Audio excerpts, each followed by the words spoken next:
s'il y a bien un élément important dans un vélo électrique, c'est son moteur. À la fin de cette vidéo, tu sauras tout sur les moteurs de vélo électrique et tu pourras choisir le meilleur pour toi.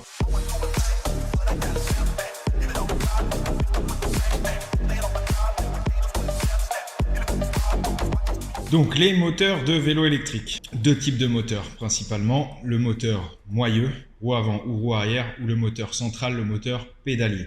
On ne peut pas dire qu'il y a un moteur qui est vraiment meilleur que l'autre, ça dépend vraiment de l'utilisation. Ils ont chacun leurs avantages et leurs inconvénients.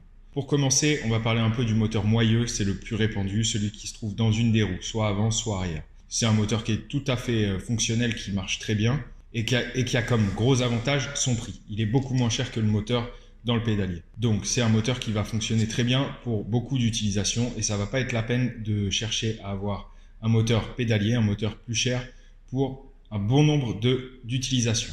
Je pense par exemple à une utilisation quotidienne pour aller au travail, pour rouler sur la route, etc. Pour tout ce qui est balade, le moteur moyeu, il fait très bien l'affaire. Il a quand même des inconvénients. Premier inconvénient, le fait qu'il soit placé dans une des roues, ça déséquilibre un peu le vélo. C'est-à-dire que ça va vous mettre plus de poids, soit à l'avant, soit à l'arrière, et dans une des roues en plus. Également, si vous faites du vélo sportif, comme du VTT, à ce moment-là, le déséquilibre dans le vélo, ça va être un gros inconvénient sur les sauts, etc. Donc, pour ce type d'utilisation, il n'est pas recommandé. Par contre, pour une utilisation sur route, pour faire des balades ou pour aller au travail, c'est largement suffisant. Il est relativement puissant, même s'il est un peu moins puissant, il a un peu moins de couple que le moteur pédalier pour la même puissance. Okay ? Tant qu'on parle de puissance, on entend des fois un peu tout et n'importe quoi sur Internet. Donc, que ce soit moteur moyeu ou moteur pédalier, il n'y en a pas un qui est plus puissant que l'autre par nature. Ça dépend de la puissance que vous allez prendre justement dans votre moteur. Si vous prenez un moteur pédalier qui a 1000 watts, il ne va pas être moins puissant qu'un moteur moyeu qui a 250 watts et vice versa évidemment. Par contre, pour la même puissance électrique dans le moteur pédalier, il va fournir un peu plus de couple. Il est fabriqué tel qu'il peut fournir un petit peu plus de couple au démarrage que le moteur moyeu. Donc, pour de la montagne, etc., le moteur pédalier il est plus intéressant, même si le moteur moyeu peut suffire, encore une fois, si vous faites que de la route. Même en montagne, c'est assez puissant pour faire de la montagne, et même en 250 watts. Deuxième inconvénient du moteur moyeu, c'est le décalage entre le moment où vous commencez à pédaler et le moment où le moteur s'active. Le moteur moyeu, il est activé par un capteur de pédalage qui est dans le pédalier, et c'est comme une sorte d'interrupteur on-off que vous activez en pédalant. Donc en fait, vous allez avoir un décalage entre le moment où vous commencez à pédaler, un court décalage, mais peut-être une demi-seconde, entre le moment où vous commencez à pédaler et le moment où le moteur s'active. Ce qui fait que, encore une fois, pour une utilisation sportive, vous avez besoin de plus de réactivité si vous faites du tout-terrain. Le moteur moyeu, il ne va pas être idéal. Alors ça peut être compensé pour ceux qui veulent faire des kits, installer un moteur sur leur vélo. Ça peut être compensé par le fait de mettre un accélérateur dessus, ce qui fait que vous pouvez activer ou désactiver le moteur au moment où vous voulez et du coup enlever ce décalage entre le moment où vous pédalez et le moment où le moteur s'active. Mais néanmoins, pour de l'utilisation sportive en VTT, c'est pas du tout l'idéal. Si votre idée c'est vraiment de faire du tout-terrain, prenez un moteur pédalier, ce sera beaucoup mieux et là le prix sera justifié, la différence de prix sera justifiée. Donc son énorme avantage à lui, c'est son prix. Il est beaucoup moins cher que le moteur pédalier. Sponsorisé par Parkside, voilà. Pas cher! Maintenant, ce moteur pédalier, quel est son intérêt? Puisqu'il est beaucoup plus cher, il doit être beaucoup mieux. Alors, il n'est pas forcément beaucoup mieux, mais il a quand même des gros avantages. Et ben, les avantages, c'est qu'il compense justement les inconvénients du moteur moyeu. C'est-à-dire qu'il est plus équilibré puisqu'il est au centre. Donc, que ce soit sur des sauts ou à tout moment, vous avez toujours le poids qui est bien réparti. Vous n'allez pas sentir de différence de poids, même en pédalant, même avec le moteur éteint. Donc, le poids est mieux réparti au centre du vélo. L'énorme avantage du moteur pédalier, c'est que pour activer le moteur, ça ne se fait pas avec un capteur de pédalage, ça se fait avec un capteur de pression. Donc, dès que vous appuyez sur la pédale, le moteur s'active. Vous n'allez pas avoir de décalage. Donc, pour le coup, en utilisation sportive, c'est parfait. C'est ce qu'il vous faut. Si vous voulez un VTT, ne prenez pas un VTT avec un moteur dans le moyeu. Vous allez être déçu et vous n'allez pas pouvoir l'utiliser comme vous voulez. Prenez un moteur pédalier. Le moteur pédalier, son gros inconvénient, évidemment, c'est son prix. Il est beaucoup plus cher que le moteur moyeu.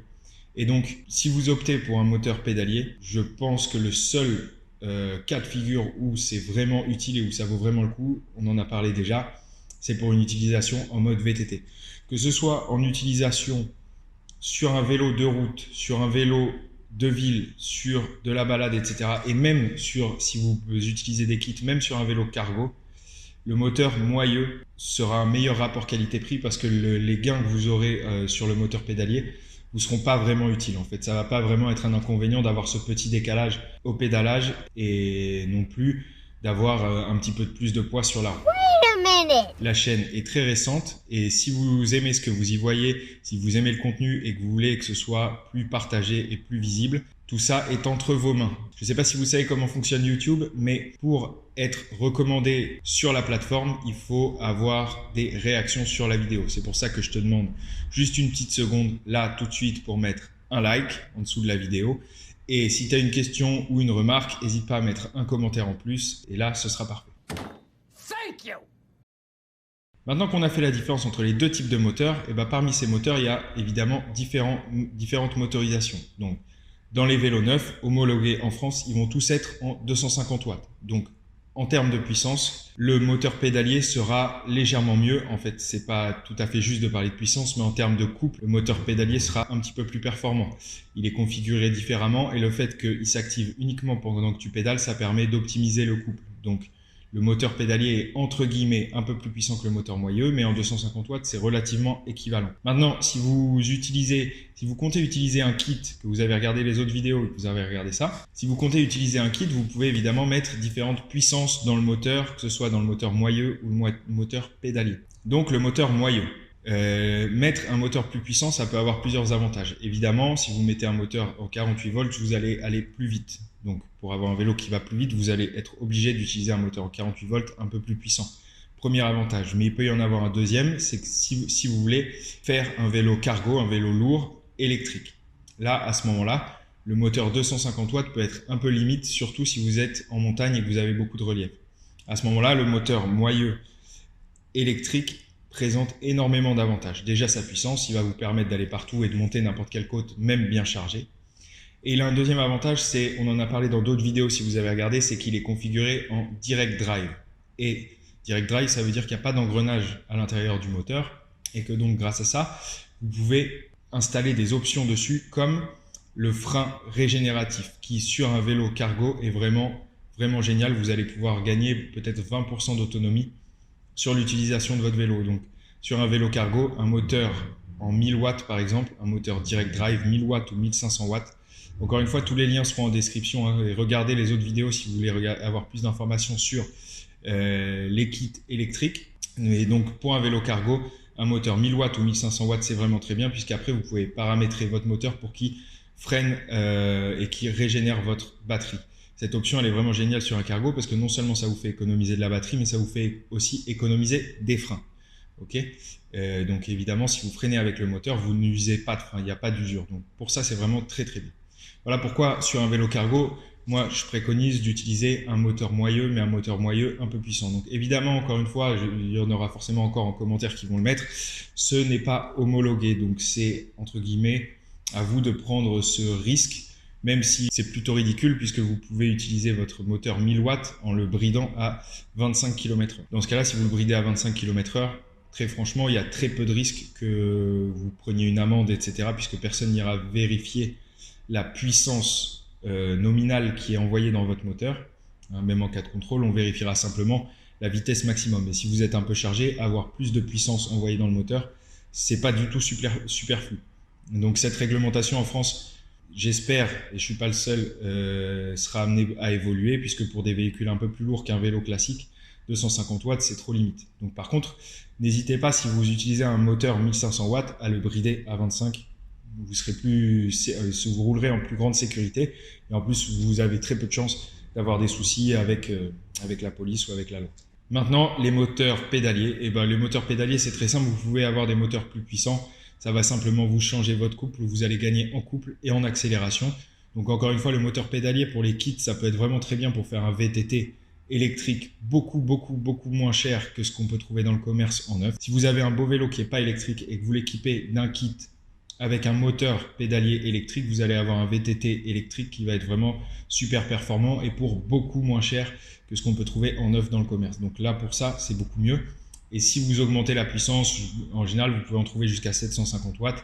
et ben vous allez aller simplement plus vite et vous allez avoir plus de couple. Donc encore une fois, même chose, c'est pas homologué. Là, le max, c'est 250 watts. Mais maintenant, c'est à vous de voir le type d'utilisation que vous allez avoir. Sur le moteur pédalier, il y a beaucoup moins d'intérêt d'avoir un moteur plus puissant. 250 watts, c'est déjà très bien, comme on l'a dit. Il y a déjà beaucoup de couples sur un moteur pédalier à 250 watts. Donc ça peut être largement suffisant à installer sur un vélo. Vous aurez déjà l'avantage d'avoir un vélo beaucoup moins cher et très performant en utilisant un kit. Donc, encore une fois, tous les liens sont en description. N'hésitez pas à me poser des questions si vous en avez sur la compatibilité du vélo ou sur quel kit utiliser. Je vous remercie encore tous de regarder ces vidéos jusque-là et je vous dis à très bientôt. Ciao!